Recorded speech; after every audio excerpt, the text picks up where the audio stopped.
for the Wild Wild West.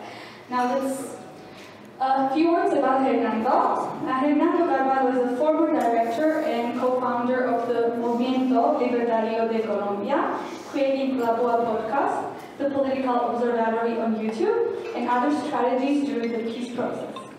He's a second-generation agriculture entrepreneur, has participated in politics, and is a fan of singing and playing the trumpet and saxophone. Let's welcome him.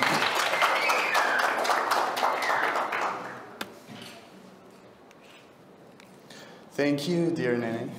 Okay, so we're going to talk about the eastern plains of Colombia.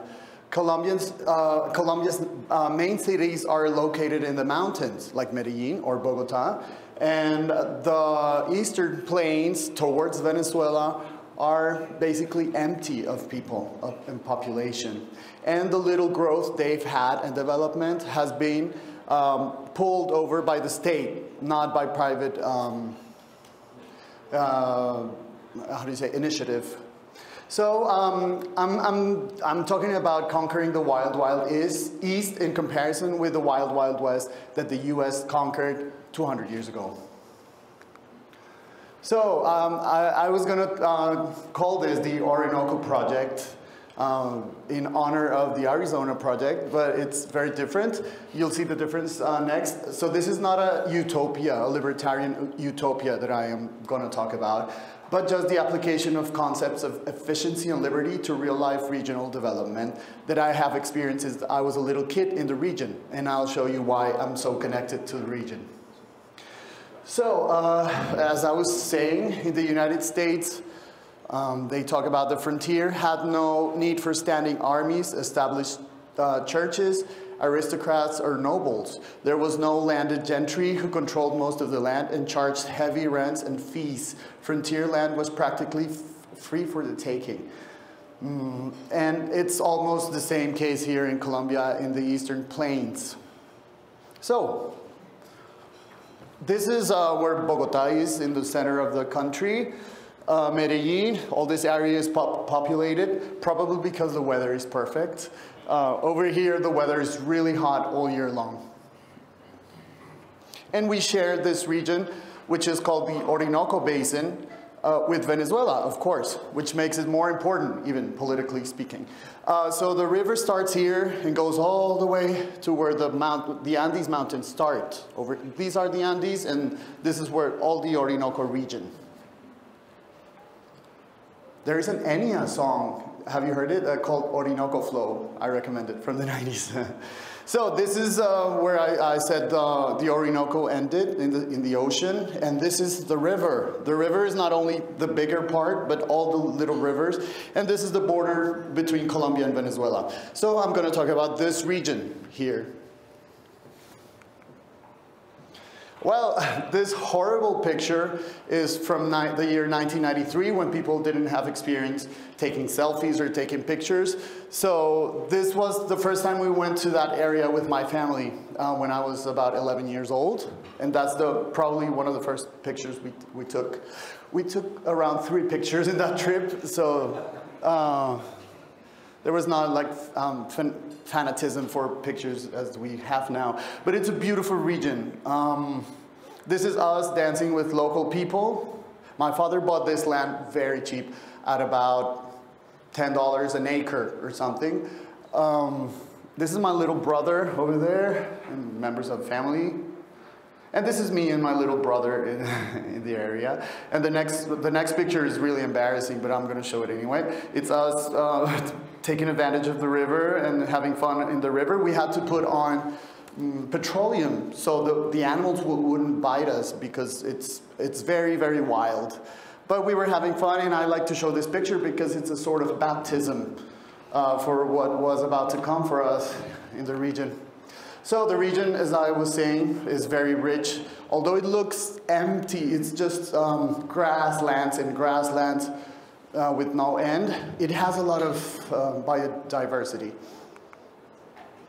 So this big empty region is called Altillanura. So it's composed mainly of these 4 types of environments. So And this 13.8 million acres, which is around 40 million acres, is basically empty, and it has enough water from the Orinoco to do agriculture.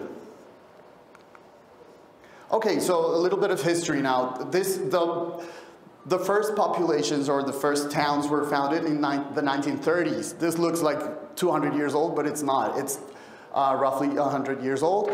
And it's a pretty sad story because even when the indigenous population was very small, the conquerors or the new inhabitants of the region were Indian hunting at the time. So there weren't a lot of people, and still they were killing them just because they wanted to take advantage of the territory. It was unnecessary, but it's a very important, sad part of the history of the region. And the region was, those towns were basically formed because there was the Orinoco River and so a few ports. So they wanted to experiment with agriculture. They had a few cows and corn growing in the area. Well, the 90s, fun. This is where we got to the region. Basically, after the Berlin Wall fell, we still kept on with the violent spirit of the country, which consisted in communist guerrillas and American or European multinationals fighting for territories. And in that moment, there was a big control of the land, but not a lot of conflict, because there's a lot of land and not a lot of people anyway. And not any infrastructure at all. So this is the 2000s. It's still very, very underdeveloped. And what happened here, they started, okay, at the end of the 90s, and in 2002, there was President Uribe who came to power in Colombia, and he took away those lands from landlord, like, how do you say, traffickers, drug traffickers.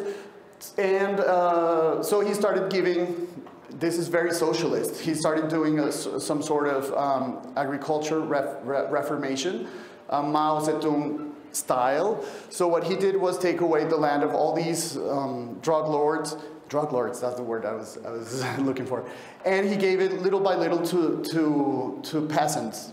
What happened afterwards? These peasants were selling the lands. They had no idea how to cultivate. They had no infrastructure.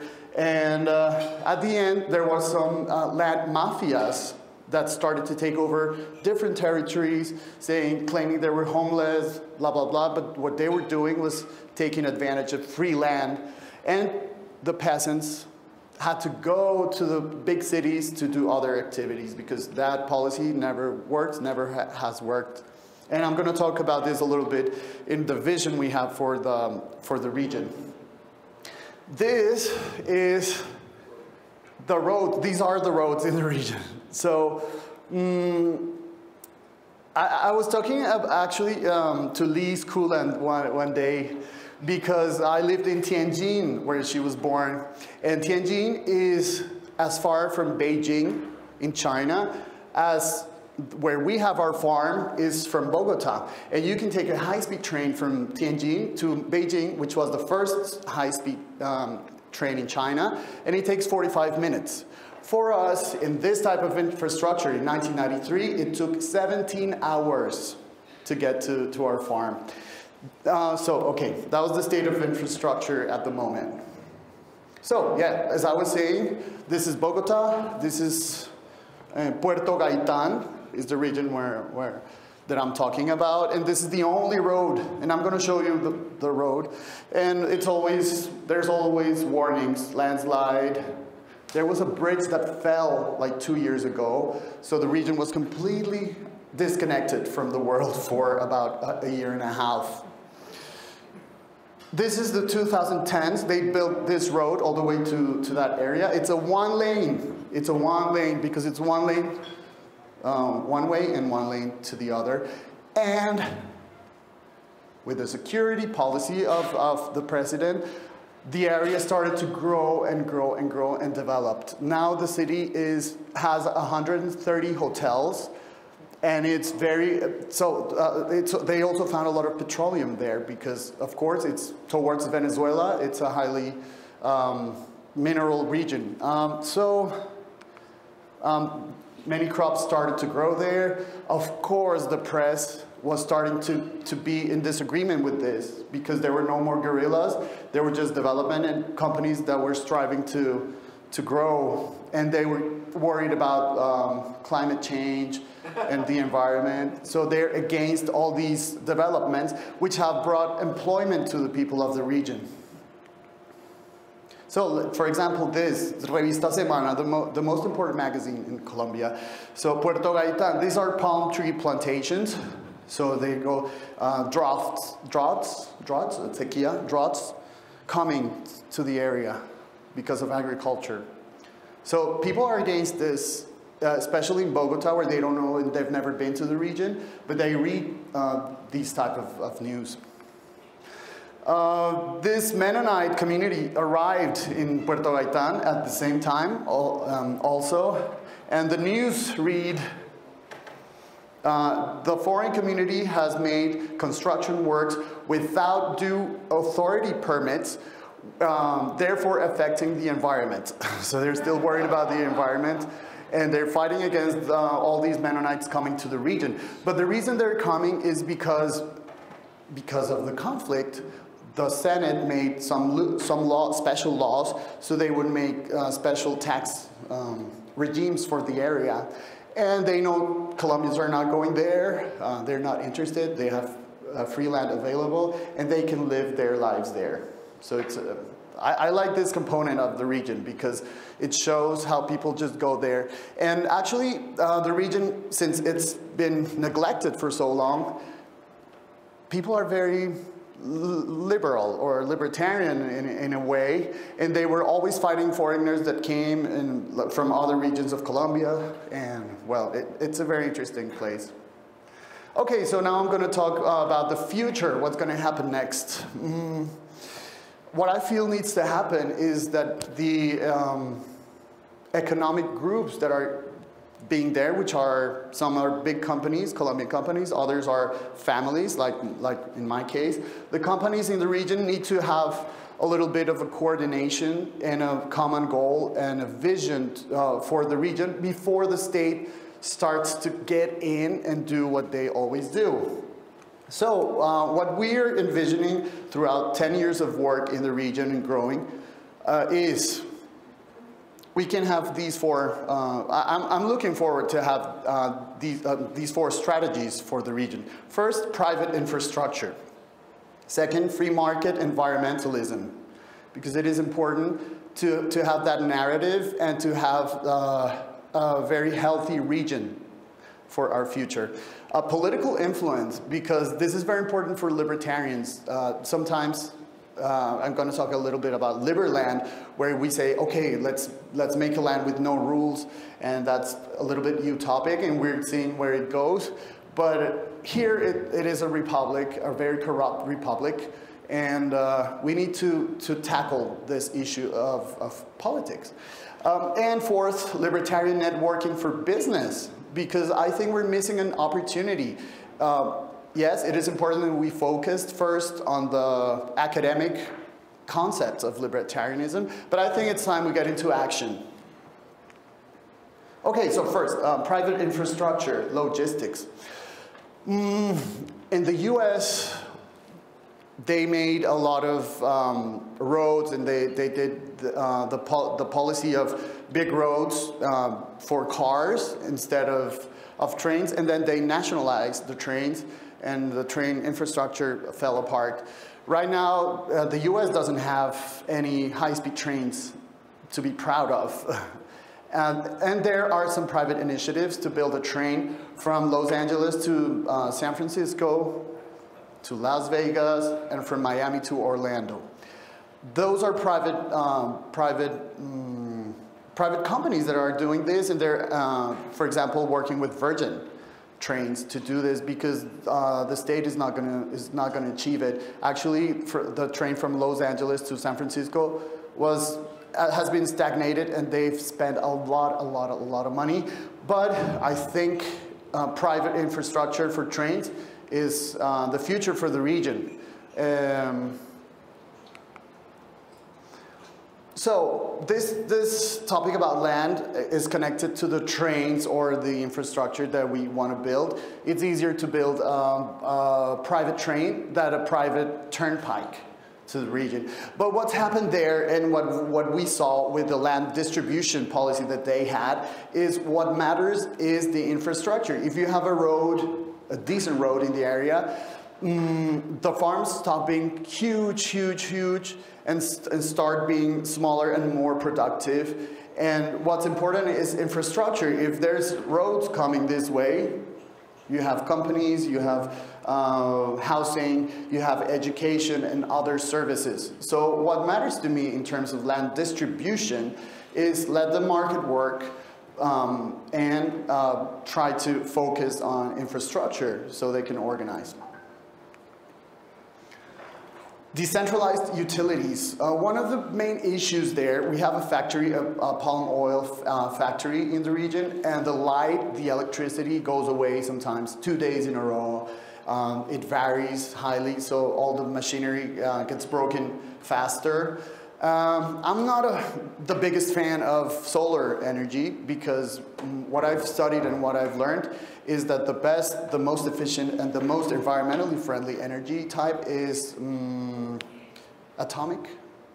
So, but it's not going to happen. So what we need to do is to decentralize any way we can with the market opportunities and tools that we have. So we're focusing on solar panels right now, and private ways of managing the water systems as well.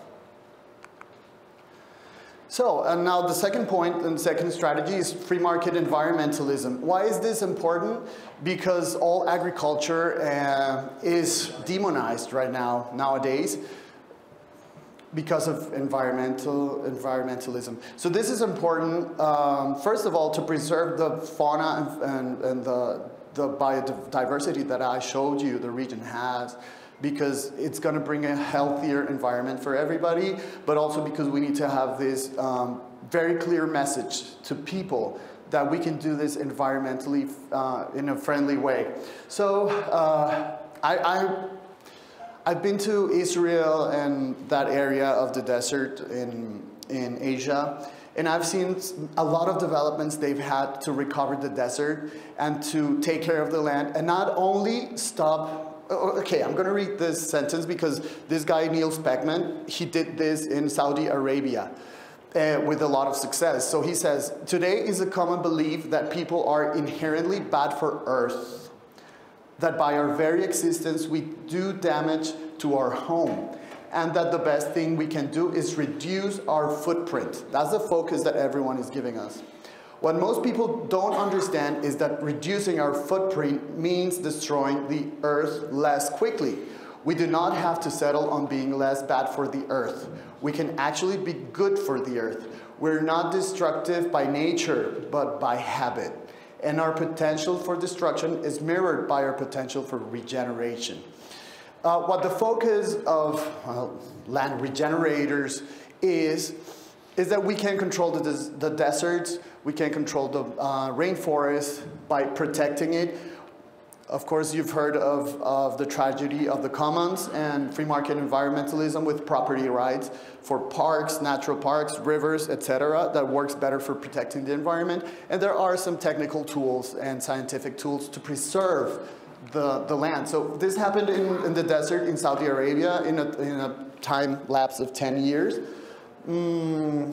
So this was the original landscape, and they've been building, they built over 20 different species of trees, and only about 4 types of trees started growing, and then they died, but a few years later they started thriving again. So we can control, the human being has been able to domesticate animals and then domesticate plants, but we're not doing it anymore. We're just in our cities worrying about the environment and feeling guilty about it and not doing anything to reestablish and not let desertification grow in the world. So these are projects that are worth taking a look at. And these are projects that can be profitable, because the most important thing of free market environmentalism is it makes environmentalism profitable. So sustainability is, people always talk about environmental sustainability, but not about financial sustainability of environmental projects. And palm tree is happening in the Orinoco region. For that, you'll have to turn off airplane mode. Okay, that's my Google Assistant. She activated something. So I was saying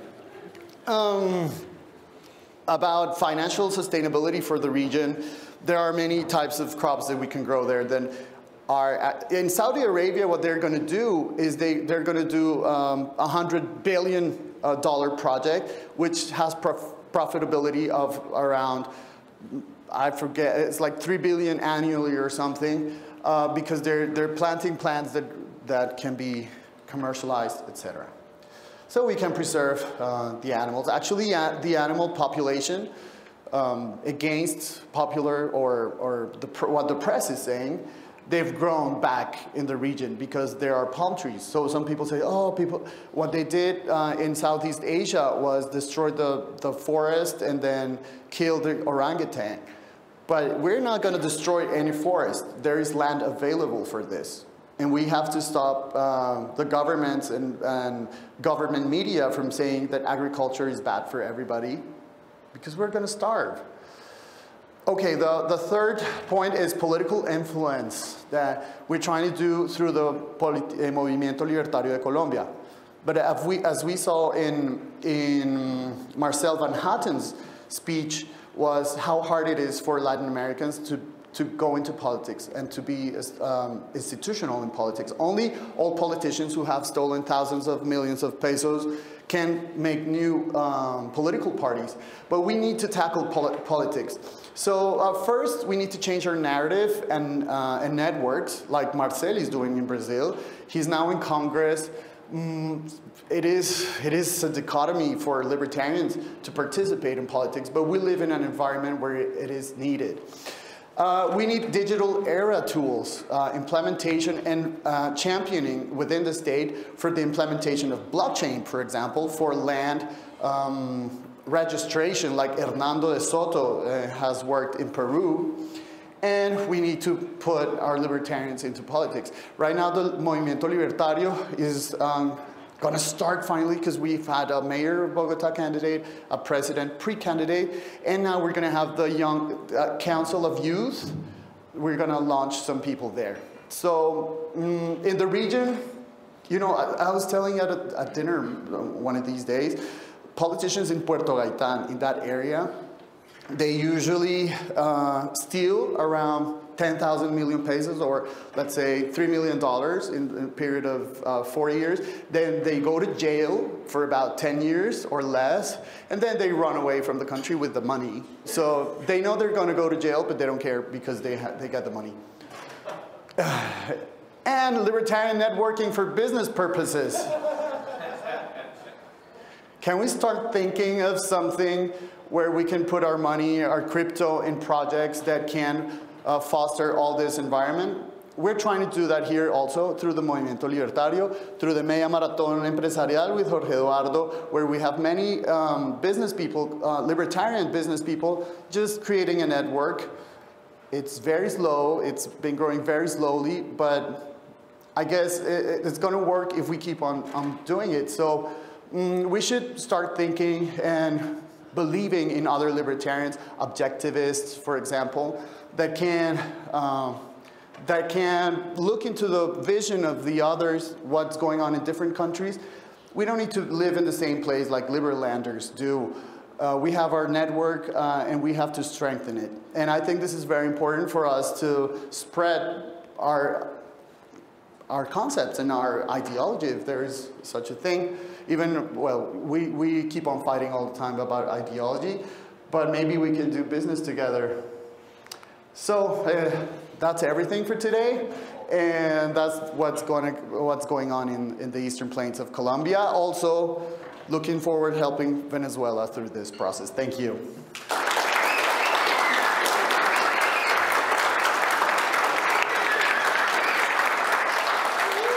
Nene lo tenía, Nene. Nene, are you around? You have the microphone. She's outside? Sorry. Hernando, thank you so much. Questions? Comments? Excellent presentation. And the Orinoco is what unites and divides Colombia and Venezuela. And in the Venezuelan side, we believe that there are many people from the guerrilla movement, from FARC, Ejército de Liberación Nacional, etc., etc. On the bad side, do you know any context? And on the good side, what we're doing, have you talked to people in el estado Ayacucho, en el estado Apure, which are the bordering states of Venezuela? We have, through our Media Marathon Empresarial, we contacted and worked a little bit with the Volmer Burelli family. They are a big economic group of Venezuela, and some of them are working in foundations toward environmental protection in that area, because what you're saying is true. China and probably other regimes in the world are exploiting the region without supervision. And there's Turkey and Russia. And the regime, the Maduro regime, is getting some money out of it, but all the gold is going to Asia. And they're destroying the area, which is absolutely beautiful and rich. And we've talked to them about the foundation, but they also still work there with their agriculture. But they have to be not plugged, enchufado with the government, but they have to deal with the situation they have. That's about what we are able to do at the moment, because the region is full of, there's a war of mafias over there, and international proportions. And you know, all the money, all the coins that we saw in the presentation earlier are going cheaper, and the commodities are going up, and gold, and who's getting all the gold, the new gold in the world? The Chinese, etc. So it is worrying. We're tackling the situation, just trying to show the people the reality of the region for the moment. That's what we can do.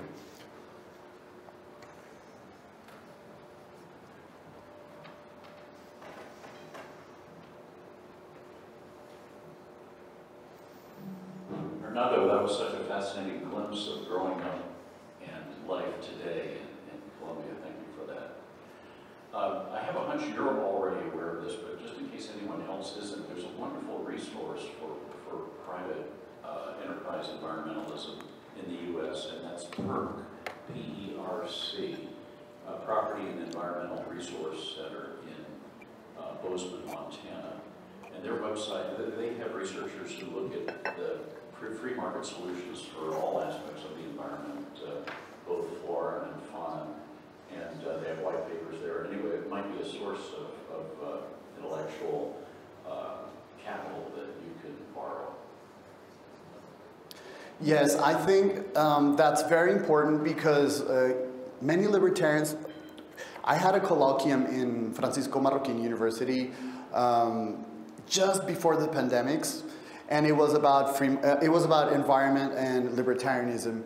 And some people were going, for example, our friend Jose Lo from Ecuador, he was like, I don't care about animals, kill them all, blah, blah, blah. And his point is, he's tired of people pushing that agenda on him. But I think, as also John Hershey was saying, we need to tackle the issue of the narrative as well. And we can do something to protect the environment and make it sustainable. So I love this focus of PERC and all the free market environmentalism advocates, because it is a way to protect the environment better than government regulation. So we need to take a look at that more deeply, yes. I forgot to mention, well, we have around 35 million acres available, and the population is only 130,000 people in that entire area. Jorge Eduardo, please. Hernando, thanks a lot for your presentation. Yeah, moved me a lot. So, first to share news This year, in December, you will see a beautiful Disney movie from Colombia called Encanto. And when I saw your pictures, I remember this movie. So you will remember Hernando in Christmas. So that's my first. And the second is, when people say, how can we help Venezuela? Well, without violence. Well, this is one way, because it could be possible that through Orinoco could flow the rule of law, could flow the protection of Venezuelans, and also build opportunities. So thanks, Hernando, to present us. It's really important for us, and we are talking about many times, so wonderful. Yes, that's very important because as I was telling you, I was in Israel in the Negev desert learning about how they're reestablishing the area as well. And it rains 1 millimeter per year there. It's absolutely, it's a desert. It's a very, very harsh desert. But here it is much more beautiful, and it's full of animals, rivers, and it's a much better environment. The weather is harsh as well, but it rains more. The wind is crazy. We can experience eolic energy, etc. So it is a way to make a tribute to the beauty of our country and the beauty of this region. I'd like to mention, thank you again very much for the vision of hope for Orinoco. At our conference, the Liberty International World Conference in Costa Rica, many years ago, Rigoberto Stewart was our host, and he published a book called Limon Real, where he took us all there after the post-conference tour was to Limon, this very poor district in the eastern part of Costa Rica, right on the Caribbean, where he said he was hoping to have establish a free economic zone. It did not really pan out because the government just still wouldn't go along with it, even though they had nothing to lose, everything to gain. I'm curious if you've heard of Rigoberto Stewart, his book Limon Real, or what you feel is the attitude, the acceptability of the government here towards what your plan is. Yes, I haven't heard of this case specifically, but it is the way to go in this region for business, free economic zones. But unfortunately, like you're saying, the politics, we do have the political tools, but we don't have the connections, or we don't have the political power to do this. But that's why part of the strategy is gain political influence. The mayors of the region and the governor of the region, they decide everything, and they decide according to their needs, right? For votes or for money, contracts, etc. That's why we need political influence. Otherwise, we'll have the same case as in Costa Rica. Because here, the law, so we have protectionism, but the law is made only so huge companies can comply with the law and can pay for all the paperwork that a free zone requires. So we need to change that through politics. There's no other way, I think. Marielle. Oh, well, sorry. Next. Okay, sorry. No, first, it's great that you have, to a degree, taken the philosophy into action, right? A very active libertarian work on the ground, which that actually helps demonstrate like this could work better for the environment, for example, than having the earth destroyed, let's say, on the other side of the Venezuelan state-led mining initiatives, right? And then it's just more like a call to action of like, yes, we promote the voluntary interaction between like humans, but also like very proactive on how we could help private initiatives that are helping and are showing that it works better than state-led.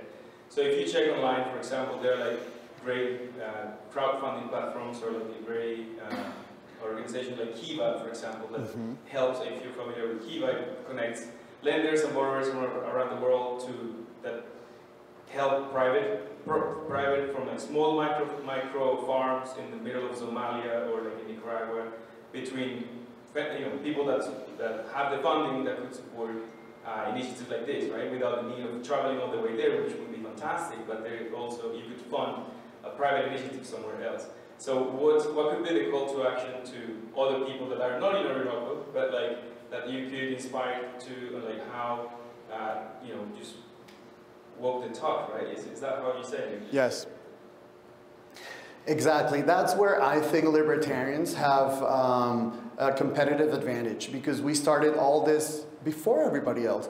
So we have the platforms, we have the technology on our side. So sometimes the people's vision is, yeah, let's help the locals by giving them land, but the locals don't strive on those subsidies, they strive on technology. So these regions, they have no connection to anything, but everybody has a cell phone.